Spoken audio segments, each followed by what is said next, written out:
Yes, fight fans, body and mind, sports welcome. You are fully appreciated. If you are here for another session of boxing talk, my people, and in this round, I have a very important question, and that is Eddie Hearn the right man as a promoter for Jerome Bruce Ennis right now in his career, my people?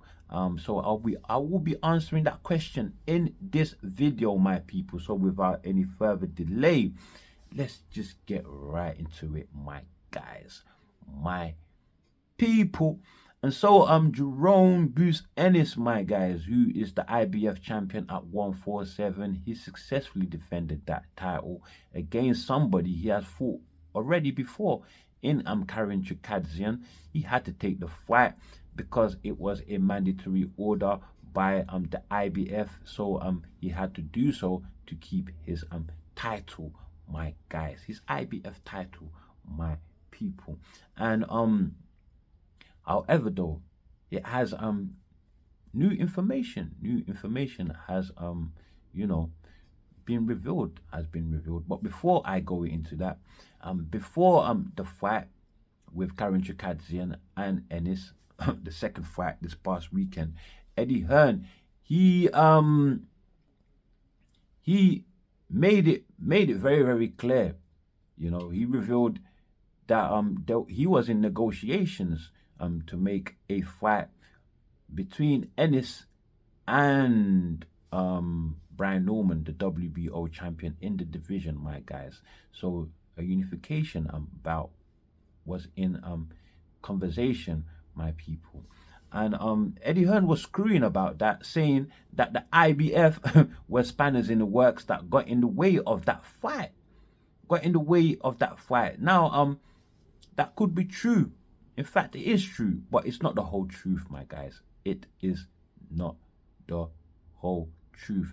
And I know because I've got my information while I'm watching Blue Blood Sports TV, who directed me from his channel to the Greg Hackett boxing TV channel. And so I got more in-depth information from there, my people. So two very reliable sources of information there, my guys. So big up on more life to Blue Bloods, my guys, and Greg Hackett, my people.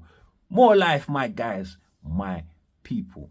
And what is the information they gave me? The information is this, my people. That the IBF, were in the way by default. By default, they were in the way, but initially they were not in the way. Because the information that I have is that the IBF actually made the mandatory order of Ennis and Chukhadzhian on the 30th of July, my people, and given a 30-day window to go in negotiations with Chukhadzhian and arrive at a fight deal, my guys, my people. But they failed to enter negotiations with Chukhadzhian, so it seems. And instead, 2 weeks later, after the order, 2 weeks later, meaning around mid-August, they then reached out to Brian Norman to make the unification fight, my people, my guys. And also around that same time when they reached out to Brian Norman, I'll give you an exact date this time, the 14th of August. Well, that date there, the IBF reached out to Jerome Bruce Ennis and his team, Eddie Hearn, the fight will be going into a purse bid. That is Ennis and Chukhadzhian will be going into a purse bid that will be set for the 19th of August. So just 5 days away from the 14th of August, my people. And this came about because Eddie Hearn had failed, my guys, to get in contact with Karen Chukhadzhian, who was now left not knowing what is happening and was and then contacted the IBF saying, "Yo, my guys, what's going on? What the bananas is going on with this mandated fight, my people? What the bananas is going on here?" And so worried and wanting to secure his position, he wants a title fight, my guys. There's money in it, and then decided that the IBF pushed the negotiations into a purse bid, my guys, which is what led to the IBF contacting Eddie Hearn and Ennis's team on the 14th of August, letting them know about a purse bid being set for the 19th of August, my guys. So that is how that was born, my people. But in any ways, all of this could have been avoided. All of this could have been avoided when the IBF initially gave them the mandatory order, my guys. And it could have been avoided because according to the rules, they could have paid $20,000, my people, to the IBF, which will of course be paid to Chukhadzhian, my guys, to step aside, and of course the IBF to make an exception, meaning that they could have gone ahead and started negotiations with Norman, my people. However, though, Eddie Hearn did not pay that 20,000. He did not pay that 20,000. And anyway, had he taken that option to pay the 20,000, he would have had to pay it before the fight was set to go into a purse bid, my guys, and given an actual purse bid date. He would have had to pay before that, because anything after that, any payment after that, is automatically rejected, my guys. Automatically rejected. So Eddie Hearn was fully aware of this, my people. He's experienced enough in the game to know this, my guys, my people. Which begs me to ask: was he acting in wholly in the interest of his fighter, my guys, my people? We know Eddie Hearn has been pushing for Ennis to move to 154, my guys, and I will get to that later, why he wants Ennis to make that move there, my people, my guys. And to make my point even stronger, even stronger, as to why Eddie Hearn could have secured a fight with any of the champions. Brian Norman also. He gave Brian Norman, it has been revealed by Norman and his team that he gave Brian Norman a low ball offer, my guys.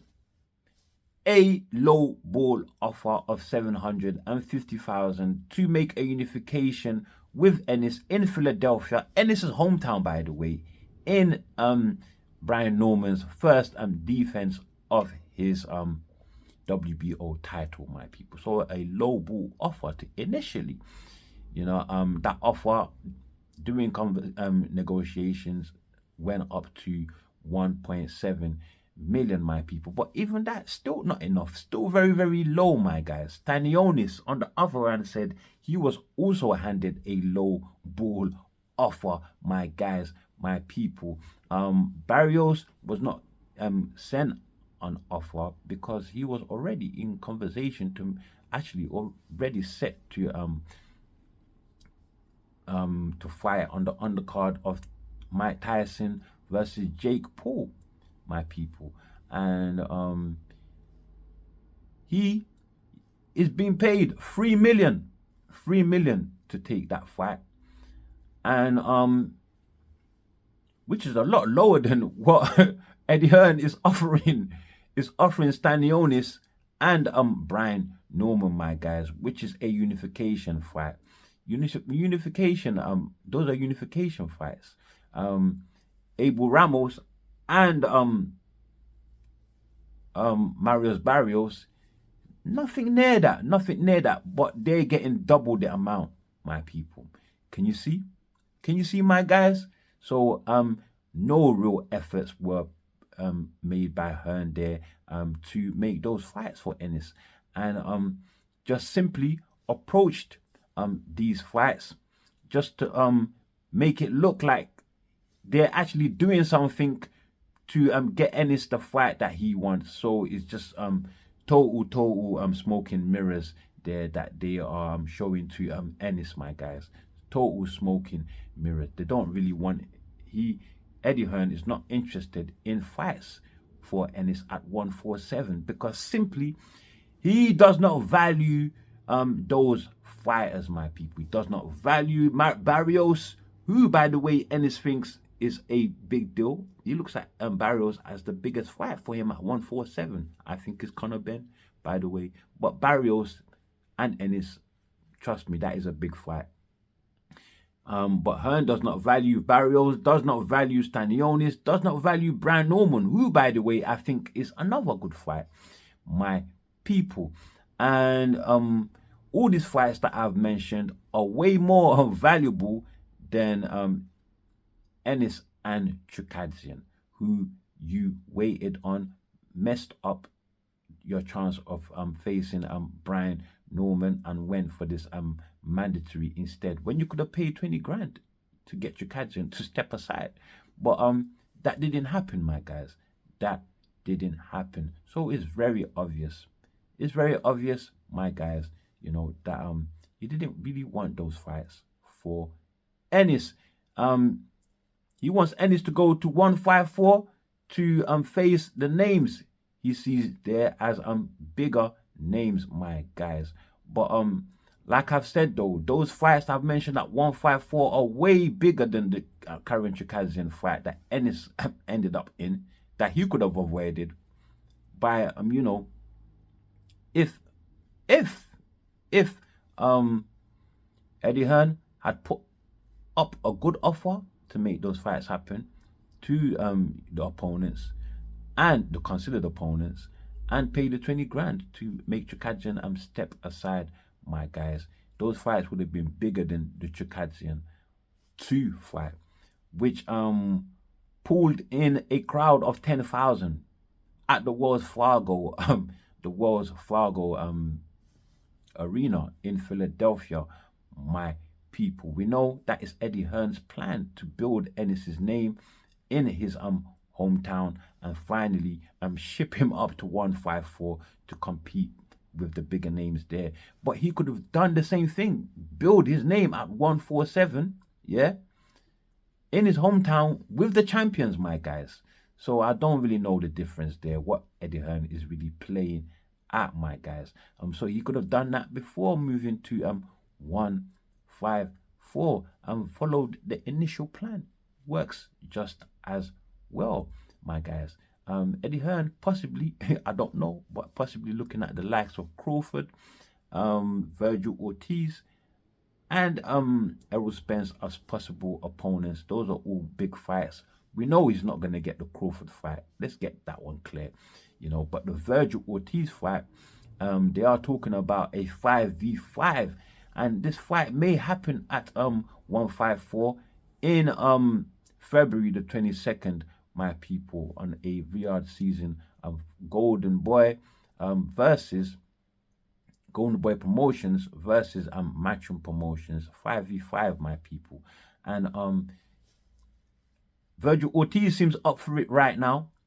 In fact, all the other champions in the division seem up for it right now. After watching Ennis's below par performance this past weekend, and his defense was highly in question, my guys, my people. So that Virgil Ortiz fight, February the 22nd, may well happen, my people. It may well happen, my guys. And if it happens and Ennis goes to 154, is it possible for him to come back to 147 to compete and become champion there? I don't know, but become undisputed.